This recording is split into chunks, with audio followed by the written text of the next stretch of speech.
Morning dear friends and students. आप सभी का एक बार फिर मेरे चैनल लोकस मैथ्स सॉल्यूशंस में स्वागत है। आज मैं कॉन्सेप्ट्स ऑफ पोलिनोमियल में एक दूसरे टाइप का टॉपिक गुणांक के बारे में मैं आप लोगों को समझाऊंगा। गुणांक को इंग्लिश में कोएफिशिएंट्स कहते हैं। आज मैं आप लोगों को कोएफिशिएंट्स के बारे में विस्तार से डिटेल्स से समझाऊंगा। अतः आज का मेरा वीडियो आप पूरा देखिएगा तो ही आपको गुणांक के बारे में डीपली समझ में आएगा। किसी भी पोलिनोमियल में कोएफिशिएंट्स का क्या मीनिंग होता है, किसी वेरिएबल का कोएफिशिएंट्स क्या होता है, किसी पार्टिकुलर वेरिएबल का कोएफिशिएंट्स क्या होता है, किसी पार्टिकुलर कांस्टेंट का कोएफिशिएंट्स क्या होता है, इसके बारे में मैं आप लोगों को डीपली समझाऊंगा, विस्तार से समझाऊंगा। अतः आप लोग आज का मेरा पूरा वीडियो देखिएगा। पहला क्वेश्चन है बहुपद। इस सेक्शन में मैं बहुपद लिखूंगा, इसमें बहुपद में गुणांक के बारे में मैं समझाऊंगा।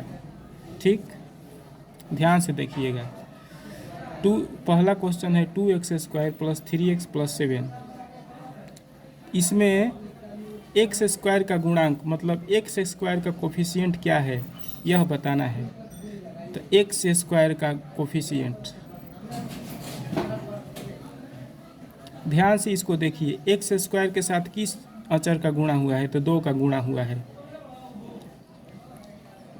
2x² का मीनिंग होता है 2 × x²। ठीक, तो x² के साथ 2 का गुणा हुआ है, अतः x² का गुणांक 2 हो जाएगा, मतलब x² का कोफिशिएंट 2 हो जाएगा। अब पूछ रहा है x का गुणांक, केवल x का गुणांक बताना है, केवल x का कोफिशिएंट बताना है। तो इसमें देखिए x के साथ 3 का गुणा हुआ है। 3x को हम ऐसे लिख सकते हैं 3 × x। तो x के साथ 3 का गुणा हुआ है, अतः x का गुणांक अर्थात x का कोएफिशिएंट 3 हो जाएगा, क्योंकि x के साथ 3 का गुणा हुआ है, 3 का मल्टीप्लिकेशन हुआ है, अतः x का कोएफिशिएंट 3 हो जाएगा। इस सेक्शन में हम लोग 3 भर देंगे। अब पूछ रहा है y का गुणांक मतलब y का कोएफिशिएंट क्या है। तो इस पोलिनोमियल में ध्यान से आप लोग देखिए, इस पोलिनोमियल में y वेरिएबल नहीं है, इसलिए y का गुणांक 0 हो जाएगा, क्योंकि इस पोलिनोमियल में y वेरिएबल है ही नहीं, अतः y का गुणांक 0 हो जाएगा। चूँकि y का कोफिशिएंट पूछ रहा है और इस पोलिनोमियल में y है नहीं, y नहीं है इस पोलिनोमियल में, इसलिए y का गुणांक कुछ भी नहीं होगा, अर्थात 0 हो जाएगा। ठीक, अब पूछ रहा है x³ का गुणांक।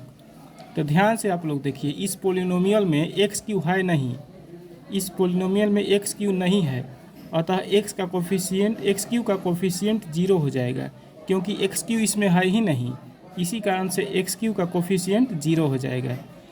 ठीक, अब दूसरा क्वेश्चन देखिए। दूसरा क्वेश्चन में 3x³ + 2x² + 5y एक पोलिनोमियल दिया हुआ है। 3x³ + 2x² + 5y एक पोलिनोमियल दिया हुआ है। इसमें हमको बताना है कि x² का गुणांक क्या होगा। तो इसमें x² वाला पद ये है, तो इसको हम यहाँ पर समझने के लिए लिखेंगे। तो 2x² को हम लोग लिख सकते हैं 2 × x²। अब पूछ रहा है x² का गुणांक। तो x² के साथ किसका गुणा हुआ है? 2 का गुणा हुआ है, तो x² का गुणांक 2 हो जाएगा। इसमें 2 भर दिए, क्योंकि x² का गुणांक पूछ रहा है, x² का कोफिशिएंट पूछ रहा है। x² के साथ 2 का गुणा हुआ है तो 2 हो जाएगा आंसर में। अब पूछ रहा है x का गुणांक मतलब x का कोफिशिएंट। तो ध्यान से इसमें देखिए, इसमें x वेरिएबल है ही नहीं, अतः x का गुणांक कुछ भी नहीं होगा, अर्थात 0 हो जाएगा। अब पूछ रहा है y का गुणांक मतलब y का कोफिशिएंट क्या होगा। तो इसमें y के साथ 5 का गुणा हुआ है, 5y है, मतलब 5 × y। तो y के साथ 5 का गुणा हुआ है, तो y का गुणांक हो जाएगा 5। अब इसमें पूछ रहा है x³ का गुणांक मतलब कोफिशिएंट्स ऑफ x³। इस पोलिनोमियल में x³ वाला पद ये है, x³ के साथ 3 का गुणा हुआ है। 3x³ को हम लोग लिख सकते हैं 3 इंटू एक्स के पावर 3, तो एक्स क्यू के साथ 3 का गुणा हुआ है, अतः एक्स क्यू का गुणांक हो जाएगा 3। अब हम लोग नेक्स्ट क्वेश्चन पर विचार करेंगे।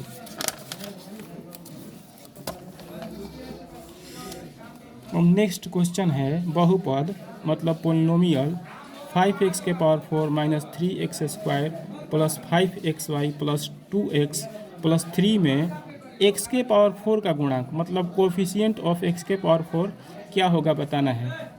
तो x के पावर 4 का गुणांक पूछ रहा है, x के पावर 4 वाला पद ये है, तो इसको हम लिखेंगे यहाँ पर एक 5 इंटू एक्स के पावर 4, इसका मतलब हो गया 5 गुणा x के पावर 4।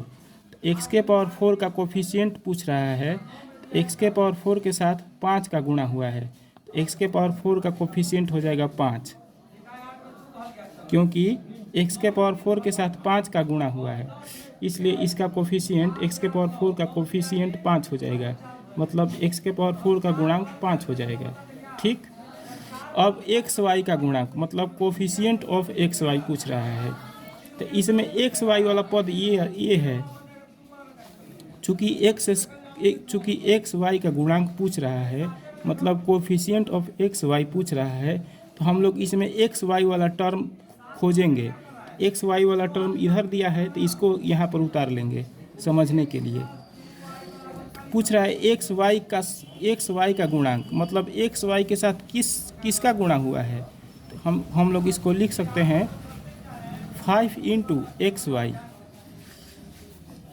क्योंकि यहाँ पर इंटू छिपा रहता है, तो 5 इंटू एक्स वाई लिख दिए। तो एक्स वाई के साथ किस अंक का गुणा हुआ है, 5 का गुणा हुआ है, तो इसका आंसर हो जाएगा एक्स वाई का गुणांक हो जाएगा 5, क्योंकि इसके साथ 5 का गुणा हुआ है। गुणांक का मतलब होता है कि किससे गुणा हुआ है, तो यहाँ पर स्पष्ट दिखाई दे रहा है कि एक्स वाई के साथ 5 का गुणा हुआ है, तो 5 आंसर हो जाएगा, मतलब कोफिशिएंट ऑफ एक्स वाई बराबर 5, क्योंकि 5 का गुणा हुआ है। अब पूछ रहा है एक्स स्क्वायर का गुणांक मतलब कोफिशिएंट ऑफ एक्स स्क्वायर, तो इसमें खोजेंगे एक्स स्क्वायर वाला टर्म कहाँ है, यहाँ पर है एक्स स्क्वायर वाला टर्म, तो हम लोग इस प्रकार लिख देंगे 3 इंटू एक्स स्क्वायर यहाँ पर समझने के लिए, तो -3 इंटू एक्स स्क्वायर ऐसे भी लिख सकते हैं। तो एक्स स्क्वायर का गुणांक पूछ रहा है, तो एक्स स्क्वायर के साथ -3 का गुणा हुआ है, तो इसका हो जाएगा आंसर -3। एक्स स्क्वायर का कोफिशिएंट हो जाएगा -3, क्योंकि इसके साथ -3 का मल्टीप्लिकेशन हुआ है, इसलिए आंसर हो जाएगा -3। ये सब प्रश्न जो मैं आपको समझा रहा हूँ वह 9वां क्लास के स्टूडेंट्स के लिए भी है और 10वां क्लास के स्टूडेंट के लिए भी है। जो बच्चे 9वां क्लास में पढ़ रहे हैं वे भी इस कॉन्सेप्ट को देख सकते हैं और समझ सकते हैं, और जो बच्चे 10वां क्लास में पढ़ रहे हैं वे भी इस कॉन्सेप्ट को ध्यान से देख और समझ सकते हैं, क्योंकि मैं जो पोलिनोमियल का सारा कॉन्सेप्ट अब आप लोगों को समझा रहा हूँ वह 9वां क्लास के बच्चों के लिए भी उपयोगी है और साथ ही साथ 10वां क्लास के बच्चों के लिए भी उपयोगी है, क्योंकि मैं मिक्स कॉन्सेप्ट बता रहा हूँ। 9वां और 10वां को मिलाकर कॉन्सेप्ट तैयार करके आप लोगों को बता रहा हूँ और विस्तार से समझा रहा हूँ, अतः समझिएगा। अब पूछ रहा है जेड का गुणांक मतलब कोफिशिएंट ऑफ जेड, तो इसमें जेड देखिए है, इसमें जेड है ही नहीं, तो चूँकि इस पोलिनोमियल में जेड है ही नहीं, तो इसका गुणांक हो जाएगा 0। कुछ भी नहीं है तो 0, क्योंकि जेड वाला टर्म इसमें दिया ही नहीं है, तो इसका गुणांक हो जाएगा 0। -3 का गुणांक पूछ रहा है, तो -3 कहाँ है, यहाँ पर है -3, तो यहाँ पर लिख देंगे -3 एक्स स्क्वायर। -3 का कोफिशिएंट पूछ रहा है, तो -3 के साथ किसका गुणा हुआ है, एक्स स्क्वायर का, तो यहाँ पर समझने के लिए लिखेंगे -3 x square is equal to -3 into x square. तो -3 के साथ किसका गुणा हुआ है, तो एक्स स्क्वायर का गुणा हुआ है, तो -3 का कोफिशिएंट हो जाएगा एक्स स्क्वायर, आंसर हो जाएगा एक्स स्क्वायर।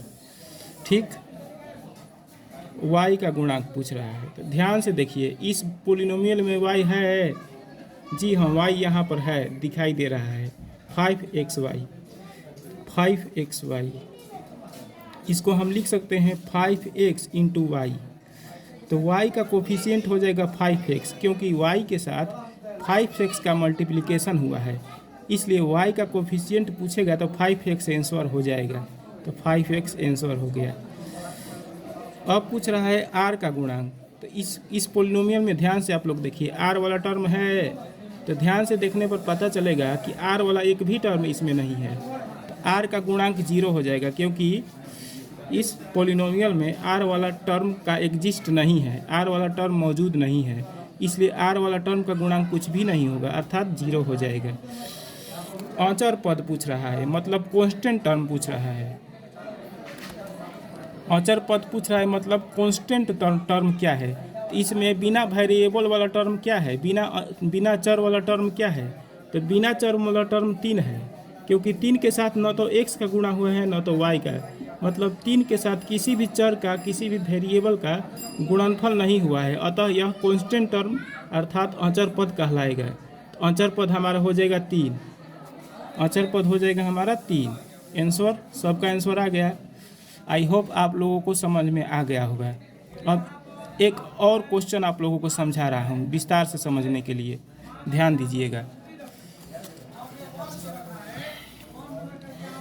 मैं दे रहा हूँ आपको 7x⁻7 minus x² plus 2x³ plus 3xy plus z plus 8।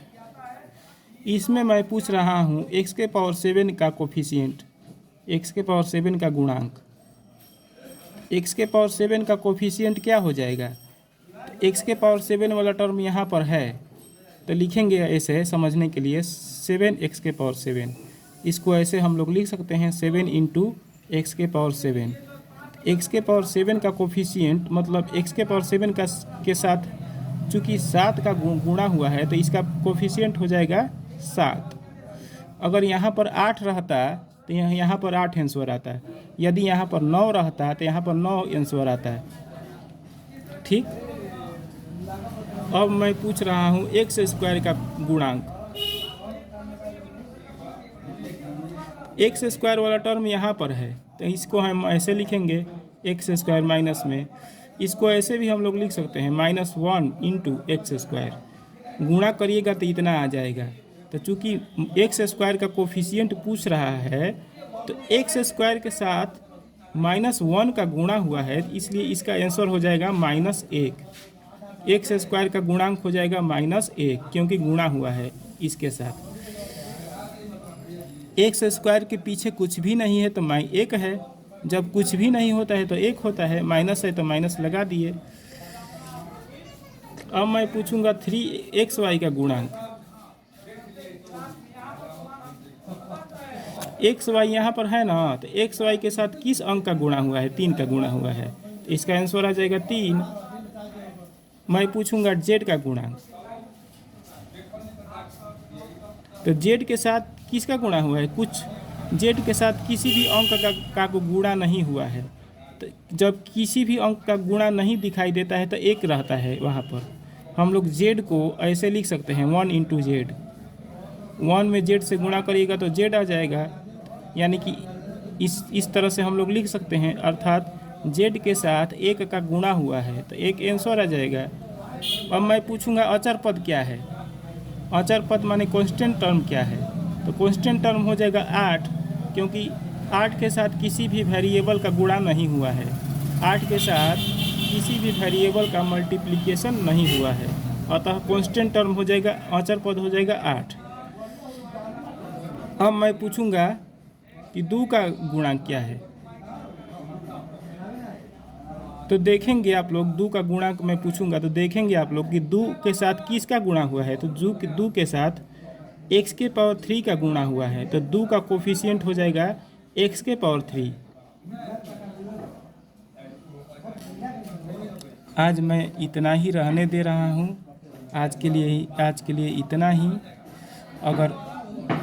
अगर वीडियो आपको अच्छा लगा हो तो ज़रूर लाइक करिएगा, और कुछ सुझाव अगर आपको देना हो तो वो भी कमेंट सेक्शन में सुझाव दीजिएगा, और शेयर ज़रूर करिएगा, क्योंकि यह ज्ञान मैं चाहता हूं कि मैक्सिमम स्टूडेंट्स तक पहुंचे, ताकि उनको घर बैठे फ्री में क्वालिटी शिक्षा, क्वालिटी एजुकेशन मिल जाए। आजकल